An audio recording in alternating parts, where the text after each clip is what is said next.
Pode? Pode o quê? Pode separar razão e emoção? Pode cuidar do corpo sem cuidar da mente? Pode um coração adoecer por aquilo que a alma não consegue dizer? E será que toda dor no peito nasce no coração? Ou algumas começam nas emoções e atravessam a mente? Encontro do corpo ou uma forma de se expressar? Eu sou a Anne Marques, psicóloga e sexóloga. Eu sou Alexandro, psicólogo com atuação na área de dependência química. No episódio de hoje vamos falar sobre a interface entre o coração e a psique. Uma conversa sobre como os afetos, o estresse, as perdas, os vínculos e a forma como vivemos nossas emoções podem repercutir tanto na saúde mental quanto na saúde cardiovascular. A ciência tem mostrado que o corpo e a mente não caminham separados. O que sentimos influencia processos biológicos e o que acontece no corpo também transforma a nossa forma de pensar, sentir e nos relacionar. Para nos ajudar a compreender totalmente essa conexão, recebemos aqui o Dr. Tiago Santana Coutinho. Muito obrigada, Tiago. Obrigado a você. Nada, ele que agradece. Nós agradecemos. Sim. Formado pela Faculdade de Medicina de Petrópolis, fez residência em Clínica Médica pelo Hospital Federal do Andaraí, residência em Cardiologia pelo Instituto Nacional de Cardiologia, nossa, demais, pós-graduação em Pesquisa Clínica pela Harvard Medical School e mestrado em Ciências Cardiovasculares pelo IMC. É um convidado super especial, muito especial, que trará seu olhar e sua experiência sobre esse diálogo entre o coração e a psique. Então prepare-se para uma conversa que vai muito além da metáfora do coração. Vamos falar de ciência, emoções, saúde e da importância de cuidar do ser humano de forma integral. Isso é tão importante, né? Sim. Vamos? Vamos conversar? Vamos, sim, lógico. E aí a gente queria falar de uma coisa que é interessante, que quando a gente estava preparando, né, tanto eu quanto o Alex, as perguntas e pro bate-papo, uma coisa que me chamou muita atenção, que é a síndrome do coração partido. E eu queria saber por que recebeu esse nome e o que vem a ser essa síndrome do coração partido. A síndrome do coração partido, ela é a cardiomiopatia adrenérgica, ou seja, é uma doença cardíaca causada por uma descarga muito grande de adrenalina no sangue. Não só a adrenalina, mas também norepinefrina, outras substâncias que a gente chama no total ali de catecolaminas. E aí o que acontece? Alguns gatilhos emocionais ou físicos são capazes de causar uma descarga tão grande no coração de adrenalina que ele precisa tomar medidas para não morrer, não parar de vez. E daí que surge a taquicardiopatia adrenérgica. E o formato específico que o coração toma, lembrando um saco de pescar polvo no Japão, que é o takotsubo. Nossa. Então, essa parte aqui do coração que fica na ponta, ela não responde muito bem mais ao estímulo de adrenalina como uma forma de proteção do coração, para ele não romper. E aí a contratilidade fica reduzida e essa parte mais na ponta do coração fica bojuda, fica dilatada, enquanto as outras partes mais basais do coração contraem normalmente. E aí vários gatilhos emocionais podem causar isso. Por exemplo, isso é muito comum em mulheres, mais de 90% dos casos ocorrem em mulheres e pós-menopausa. E pode ser desde uma notícia difícil, como adoecimento, um diagnóstico de câncer, o falecimento de algum ente querido, ou estresses físicos, metabólicos, como uma pneumonia grave, intubação orotraqueal, também podem ser gatilhos para esse tipo de doença. Você falou agora uma coisa que me chamou muita atenção, né? Pós-menopausa, que é mais, né, quer dizer, mais focal, né, essa síndrome. Me chama atenção porque é o meu projeto, né, de mestrado, está focado nas mulheres, tanto na menopausa quanto na pré-menopausa e na menopausa, não pós-menopausa. Isso tem a ver, Tiago, com a questão da idade ou por conta justamente desse processo que a menopausa, né, na mulher, né, atinge, quer dizer, toda a questão hormonal, deficiência hormonal, não sei se assim pode se falar, né, porque eu não sou médica, mas pelas minhas pesquisas, se isso também está atrelado a esse momento do ciclo de vida da mulher, porque ela passa desse, né, finda o ciclo reprodutivo, né, tem esse período da menopausa e depois vai para pós-menopausa. Isso tem a ver com a idade com hormônio ou tudo junto? Eu nunca vi um artigo, um paper que trate especificamente sobre isso. Mas o que a gente pode dizer é que o estrogênio ele tem um efeito protetor para a mulher. Sim. Então, desde a forma como as artérias funcionam, como que o sangue flui nas artérias, o estrogênio é muito benéfico para a mulher. E após a menopausa tem uma queda do estrogênio, então ela perde esse fator, esse grande irmão, né, um Big Brother, assim, se a gente pode chamar. Posso falar? A mulher perde esse protetor e fica mais sujeita a ter AVC, infarto, pós-menopausa. É quando, na realidade, quando a gente avalia as curvas de prevalência, de incidência de doença cerebrovascular, de doença coronariana, é quando a mulher começa a passar o homem em relação à incidência de eventos pós-menopausa. E com certeza, assim, essa deficiência de estrogênio vai alterar a forma como a microvasculatura coronariana, nessas artérias que irrigam o coração, vão responder ao estresse físico, ao estresse mental. E, em certo grau também, a forma como a mulher encara a menopausa e o envelhecimento, como ela, num contexto social ocidental, encara isso também. Então ela fica mais suscetível emocionalmente também no período pós-menopausa para sofrer isso tudo. Exatamente, era o que eu estava pensando. Né? Desculpa até, Alex, eu estou aqui colocando esse assunto.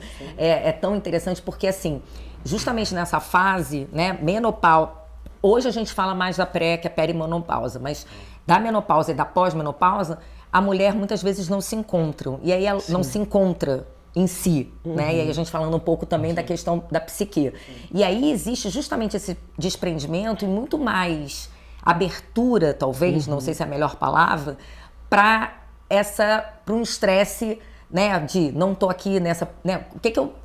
Onde eu estou, quem eu sou, né? De uma não resposta em relação, inclusive, à própria sociedade. Né? Então, assim, a sociedade vai vendo esse envelhecimento, né? Não como um novo ciclo de vida com outras oportunidades, mas sim como finitude. Né? Declínio, né? Exatamente. O declínio, e até muitas vezes como uma doença. Né? Óbvio, a gente está falando aqui da síndrome como doença, mas se a gente for ver dentro de um ciclo de vida de uma mulher em que ela não tenha, né, nenhuma comorbidade, não tenha nenhuma, mas que está mais suscetível por conta, né, da questão do estrogênio, do estresse, ou até mesmo da questão psicológica, né, faz muito sentido, né, para mim, em termos como psicóloga, né, o que você está falando. Mas, não sei, me abriu aqui uma mente. Vamos falar mais sobre isso. É importante, né? Porque você está falando da incidência de acontecer muito mais com mulheres, né? Em relação ao Takotsubo, síndrome de Takotsubo, sim, que é o nome que a gente dá usando termos não tão técnicos, né? Porque o nome técnico seria casmiopatia adrenérgica e um termo mais popular seria síndrome do coração partido. E em algum momento já teve a experiência? E tem também, tem também a síndrome do coração feliz, que também grandes emoções também podem desencadear esse tipo de resposta. Eu ia até te perguntar, né, na próxima pergunta a respeito sobre isso, né? Uma emoção intensa pode realmente provocar alterações no coração, semelhante a um infarto, né? E aí você fala da síndrome do coração feliz. Tem relação com isso? Assim, a casmiopatia adrenérgica, eu acho que ela é a condição mais emblemática quando a gente fala da interface cérebro e coração. Lógico que vários outros fatores psicossociais também afetam o coração de outras formas. Sim. Mas a gente começou falando do Takotsubo e é porque realmente ele é o mais emblemático. Assim, de forma geral, qualquer situação de estresse, dor, mesmo estresse agudo, de sofrimento intenso, vai chegar no tálamo, do tálamo passa para a amígdala. E se vai chegar no córtex pré-frontal ou não, é outra história também se esse córtex pré-frontal está analisado. Se ele não tiver analisado, aí é um problema. Então a amígdala, ela não tem freio, ela joga para o hipotálamo todo esse estresse que ela recebeu, e o hipotálamo vai responder ali tronco cerebral, enfim, para ter uma resposta de luta ou fuga. O sistema nervoso simpático descarrega a adrenalina no sangue, descarrega a adrenalina também diretamente no coração, porque ele também é inervado o coração, não é só via hormonal. Então é isso, existe uma conexão muito próxima, tanto do ponto de vista de neurotransmissor pela via vagal, pela via simpática, direto no coração, quanto pela via humoral, através da liberação no sangue, pela hipófise, pela suprarrenal, de hormônios que vão aumentar o trabalho cardíaco, vão aumentar a fibrose cardíaca, vão contrair os vasos sanguíneos do corpo, aumentando a sobrecarga sobre o coração, né? Porque se a pressão aumenta, o coração acelera, o coração sofre também. Essas substâncias, tanto o neurotransmissor quanto essa ativação humoral, ela vai atuar também sobre a performance do músculo cardíaco, podendo causar queda da contratilidade, uma atuação direta sobre isso, e também sobre a vasculatura. Então você pode ter vasoespasmo da microcirculação, disfunção endotelial, tudo isso propiciando doença cardíaca, não só o Takotsubo, mas infarto, angina, tudo isso. O estresse agudo, também o estresse crônico, vai levar também à ativação da medula óssea, para o aumento dos glóbulos brancos, aumento da inflamação sistêmica e gordura nos vasos. Então tá tudo muito... A gente tem, de forma geral, uma visão muito cartesiana das coisas, né? Isso é isso, isso é aquilo. Mas, na realidade, o corpo humano ele é um organismo vivo, dinâmico, todas as coisas interagem entre si. Não tem essa coisa, isso é do cardiologista, isso é do neurologista, isso é do psiquiatra, do psicólogo. Todos eles estão absolutamente envolvidos, e o statement também da American Heart Association de 2021 coloca isso, da conexão do psiquiatra, psicólogo com o cardiologista. É tão fundamental isso que você está falando, que eu particularmente gosto muito, né, da parte médica. Eu acho que às vezes a pessoa ouve e fica, meu Deus, o que é isso? Mas o quanto nós somos uma... Eu gosto muito dessa frase, mas a gente ouve, né?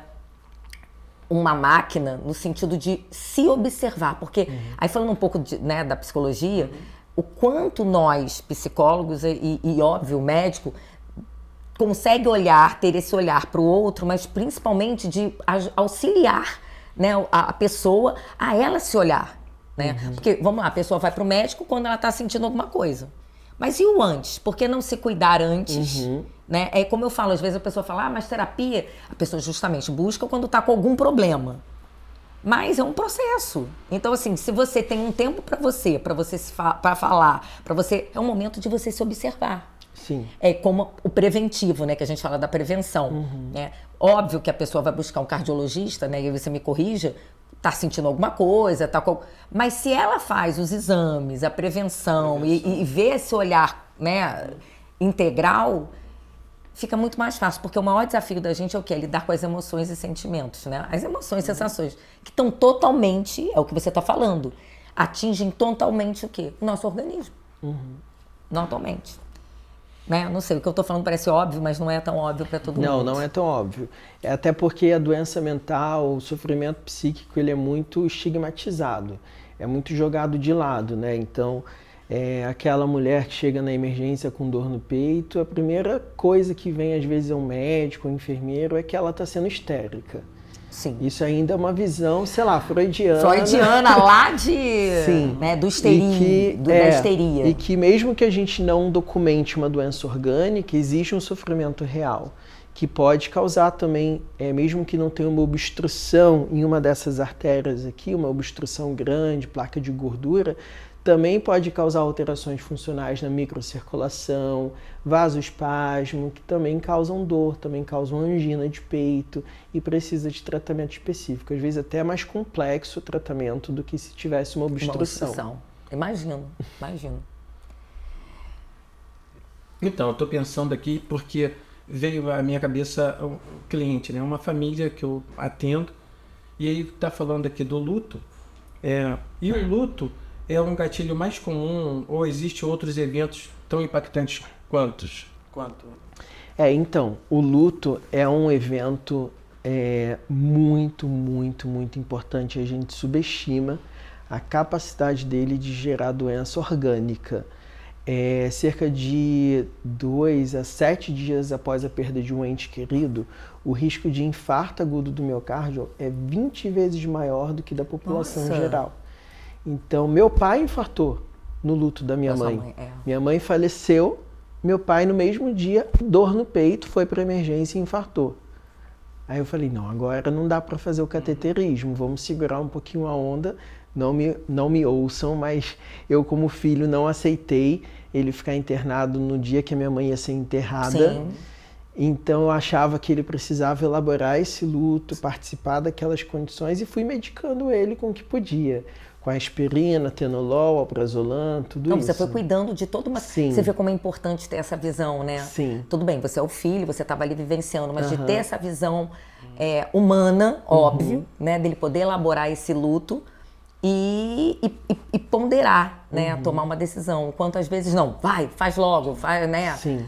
Deu um infarto, vamos logo resolver. E aí resolver. ele fez, 2 dias depois do falecimento da minha mãe, ele volta para o hospital e aí faz o cateterismo multiarterial, indicação de cirurgia. E daí foi uma discussão em que momento ele faria cirurgia, porque ele estava com a cabeça muito ruim. A gente entrou num acordo lá no hospital, levei um médico assistente também para visitá-lo no hospital e a gente decidiu que ele faria cirurgia 1 mês depois, com apoio psicoterápico, com tudo para ele poder encarar a cirurgia numa boa. Já que isso também impacta a recuperação cirúrgica, né? Com certeza. Então, o luto, e não é luto só de quem morre, também é luto às vezes de uma relação que você investiu muito, é luto de um emprego que você queria muito e perdeu. Existem várias formas de luto e isso também é um gatilho tanto para infarto, AVC e cardiomiopatia adrenérgica. Arritmia ventricular, muito.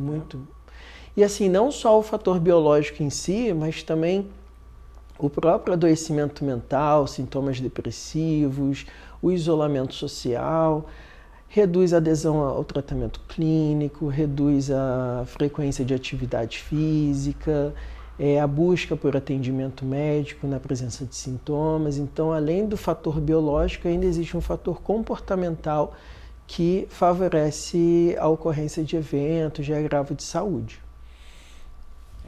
É tão interessante a gente falar, interessante mesmo, né? Porque como é que eu controlo a emoção, o sentimento? A gente não controla, né? Eu sempre falo isso na clínica. Mas se eu tenho essa visão do que eu estou sentindo, se eu identifico, se eu consigo identificar e pedir ajuda, né? A questão da coragem, né? Nós que trabalhamos com a dependência e assim, ter coragem mesmo de pedir ajuda e não se isolar, como você está falando, né? Isolar mesmo da vida, né? Do social, de um exercício, de olhar, nem que seja para a janela. Você vai estar adoecendo mentalmente e também podemos adoecer fisicamente. Porque a gente não separa, né? A saúde é integral, ela não é só mental e física, ela é toda. Apesar da gente sabe, como você já falou, né, Tiago, do quanto a saúde mental é ainda deixada de lado. Já melhorou, mas é deixada de lado, né? Essa integralidade. E a OMS, ela define saúde como um estado de um pleno bem-estar físico, mental, espiritual. Então, às vezes eu tenho paciente com câncer, com doença cardíaca grave, que são saudáveis. Eles estão conformados, eles estão analisados, eles estão fazendo algum tipo de reabilitação ou readequação à sua condição clínica e estão bem. Então, eles têm saúde, têm esse bem-estar, gozam desse bem-estar pleno. E muitas vezes a pessoa que não tem nenhuma condição de saúde, ela não está. Ela tá inconformada, ela está mal, ela não consegue ânimo para fazer as coisas, então falta saúde. É interessante você estar falando, desculpa, eu estou falando demais, né, Alex?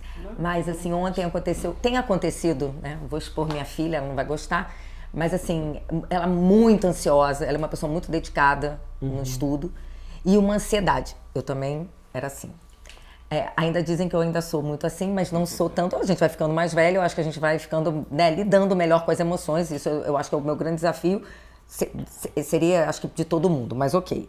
Nem sempre é fácil. E ela, assim, ela dá umas... Sabe assim, como se fosse uns estresse. Por que isso aconteceu? Meu Deus, não sei. E ela bota isso... Tudo bem, tem 18 anos. Mas ela bota uma intensidade de adrenalina. E eu fico sempre pensando, meu Deus, e o coração? E os vasos, sabe? Tudo bem, ela é mais nova, ok. E aí a minha pergunta justamente tem a ver, não com a idade, mas assim, por que algumas pessoas desenvolvem complicações cardiovasculares diante do estresse? Porque ela, puro estresse. Esses últimos dias é puro estresse. Tudo bem que é porque ela está focada num trabalho, mas ok. Enquanto outras não. Tem uma resposta para isso? Tem uma resposta. Acho que o principal marcador de risco que a gente não tem como modificar é a idade.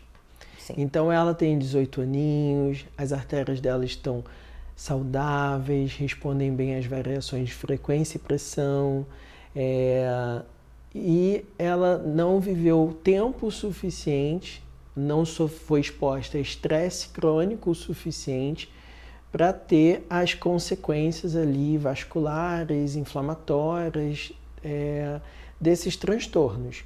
Então, assim, uma pessoa de 60 anos, se é submetida a um estresse mental muito intenso, e provavelmente é uma pessoa que já é submetida a um estresse crônico, tem baixa reserva psíquica para lidar com aquilo, é diferente. Você aumenta a frequência cardíaca, aumenta a pressão, vasoconstricção vascular, coronariana, arritmia ventricular e aumento de marcador inflamatório, aquela coisa que eu falei da medula óssea, do estresse inflamatório também. Só que ela já tem uma plaquinha de gordura lá na artéria do coração. Esse estresse todo altera a composição lipídica dessa placa, rompe a capa endotelial da placa, expõe a matriz celular da placa e aí trombosa tudo, infarta. Então, assim, é diferente. A pessoa que foi submetida a estresse crônico, aos 60 anos, já tem um enrijecimento arterial, já tem aterosclerose mais avançada do que uma pessoa de 18 anos, né? Certo. Então, isso é um sinal de alerta. A gente sabe que mesmo crianças submetidas a trauma, a abuso, vão ter maior risco de infarto e AVC na vida adulta. É uma coisa que marca realmente. Então, a educação emocional já tem que fazer parte mesmo. Acredito que ela já faça terapia. Adesão, né? Aquela história, adesão é difícil, mas ela compreende, ela me ouve. Assim. Sim, e tem fatores genéticos, né? Um marcador que a gente tem usado agora com mais frequência, que ganhou mais destaque nos últimos congressos, é a lipoproteína A, que é um marcador genético ali de aumento do risco de você ter partículas aterogênicas circulando. E isso se relaciona a maior risco de infarto e maior risco de estenose aórtica calcífica numa fase mais avançada da vida. Sim. Então, tem um fator genético associado. E tem um fator comportamental. Então, assim, jovens, adultos jovens que têm esse estresse, que respondem de forma muito reativa, têm dificuldade de manejar, gerenciar esse estresse, acabam sujeitos a comportamentos de risco. Ao uso de álcool, ao uso de substâncias, né, recreativas como maconha, cocaína, substâncias que aí sim podem, junto com o estresse, junto com um estilo de vida não muito adequado, aumentar o risco de eventos. Dentro dessa condição, né, dos usos de substância, eu até observei que você fez umas 2 postagens, né? Acho que já tem um tempinho. E aí falando, né, do infarto, com relação ao uso de cocaína, ao uso da maconha, já teve casos no seu consultório, até mesmo no hospital, de terem esses pacientes trazendo, né, essa demanda? Sim, sim. Em relação à maconha é um pouquinho difícil a gente definir, porque os estudos são muito heterogêneos em relação à frequência de uso, composição de THC, como que a maconha é aplicada, se é extrato, óleo, cigarro, bong. Então, tudo isso varia muito. Então, é difícil a gente definir uma relação ali de causa e efeito em relação à maconha. Em relação à cocaína, isso está muito bem estabelecido, né? Aumento do risco de Takotsubo, que a gente estava falando, risco de arritmia ventricular, arritmia supraventricular, infarto agudo do miocárdio, AVC, dissecção de aorta, que é quando tem um rasgo nessa artéria aqui que sai do coração, e aí ela pode romper, e aí é uma causa de óbito, né? Então, isso está muito bem estabelecido. Tem uma idade pré-definida ou varia muito entre o adulto e o adolescente? Enfim, em relação à minha prática clínica, eu vejo muito pacientes ali entre 40 e 60 anos. Com o uso de substância? Com o uso de substância. Já usaram substância no passado, voltaram a usar, e aí todas as questões psicossociais envolvidas também, levando a dissecção de aorta, levando a infarto, insuficiência cardíaca. O uso de cocaína está associado também ao aumento da incidência ao risco aumentado de desenvolver insuficiência cardíaca ao longo da vida. É interessante. Porque tem uma ligação total, né? Se a gente for ver, você está ali... Porque dando adrenalina. Adrenalina, exatamente. Além da questão psicológica, né? Quer dizer, o uso, né, da substância. Por que usa? E aí não é condenar quem usa, não é condenar... Não, a gente está trazendo exatamente essa discussão, né? A gente pode discutir condenar quem vende, mas em relação a quem usa, cabe ao médico também não ter uma visão julgadora, né, quase que policial sobre o paciente, mas acolher e, na medida do possível, aconselhar e fazer uma intervenção para redução de dano. Sim. Eu estava aqui, assim, não tirando do assunto, mas pensando, né, na questão social em torno desse estresse, né, dessa alta demanda que a sociedade hoje, não é que ela imponha, mas ela apresenta, né, porque eu acho que impor é muito forte, né, as pessoas acham que existe uma imposição, ok, até existe, mas é como você lida com ela, né, mas assim, muitas pessoas procuram atendimento, né, no seu consultório, ou até mesmo nos plantões, acreditando estar tendo um problema cardíaco, quando na verdade estão diante, né, de uma crise de ansiedade. Você tem percebido esse aumento, né? Porque óbvio, né, nós três sabemos que é possível essa crise, né, até por N fatores, né, que já você mesmo falou e nós falamos. Mas como diferenciar essas situações? Eu acho que é importante falar sobre isso. Então, a gente tem duas condições. O paciente realmente rígido, que não tem doença, que tem sintomas, e a gente vai avaliar se realmente existe cardiopatia estrutural, se existe arritmia, o que está acontecendo. E a gente também tem um paciente cardiopata, que já tem doença estabelecida, com sintomas de ansiedade, às vezes ansiedade descompensando a cardiopatia. Sim. Então, de todas as formas, a gente precisa ter um olhar para identificar, não rotular como aquilo sendo algo psicossomático, mas investigar. E a investigação vai ser importante para a gente ter um reforço positivo para o paciente de que ele está bem. Exatamente. E é importante o lugar da legitimidade do profissional de saúde de falar, você está bem, você não tem uma doença cardíaca que justifique seu sintoma. Você pode fazer atividade física, você deve fazer atividade física. Então a gente também tem que reconhecer o nosso papel, o nosso lugar de legitimidade para poder dar essa tranquilidade para o paciente. Então eu recebo muitos pacientes jovens com palpitação, com sensação de desmaio, com dor no peito, e também recebo muitos pacientes idosos ou de meia idade que já infartaram e têm dor no peito, já fizeram cirurgia cardíaca e continuam com dor no peito.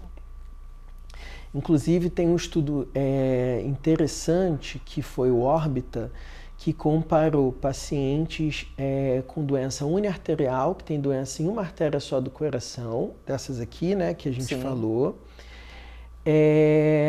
que foram submetidos a cateterismo com angioplastia e é um fake cateterismo sem angioplastia.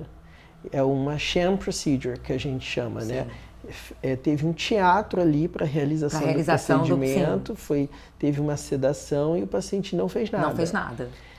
Mas mentalmente. E a intervenção, quem colocou stent não teve menos dor no peito do que quem fingiu fazer o cateterismo.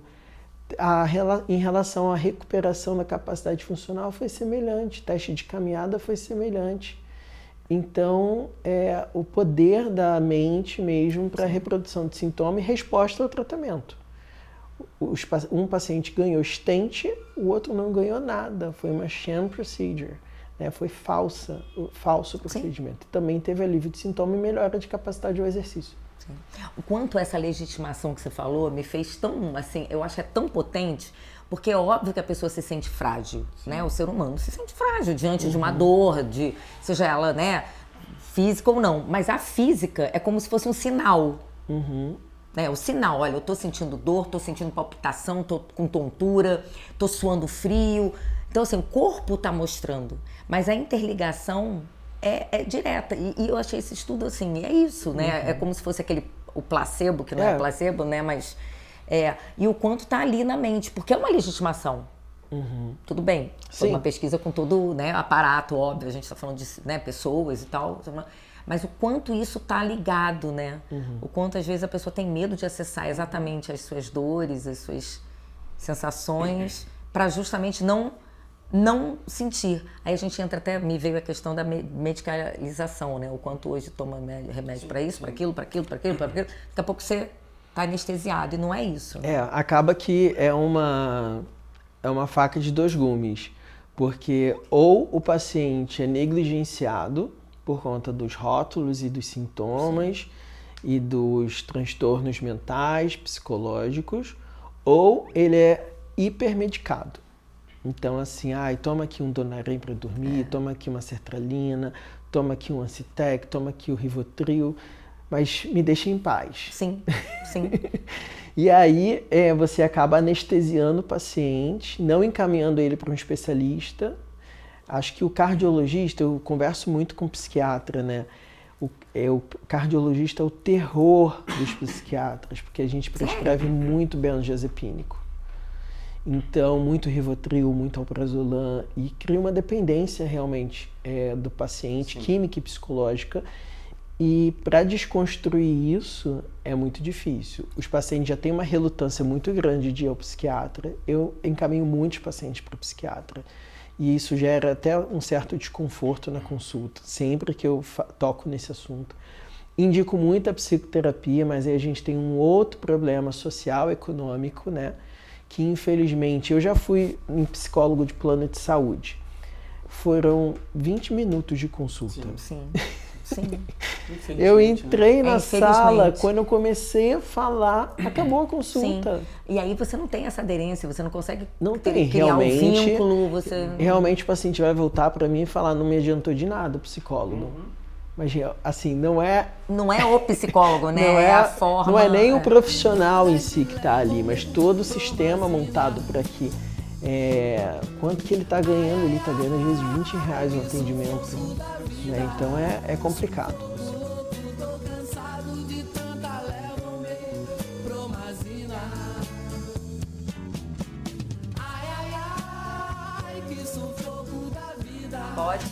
Pode aqui, ó. Essa é a primeira parte da entrevista com o Dr. Thiago Coutinho.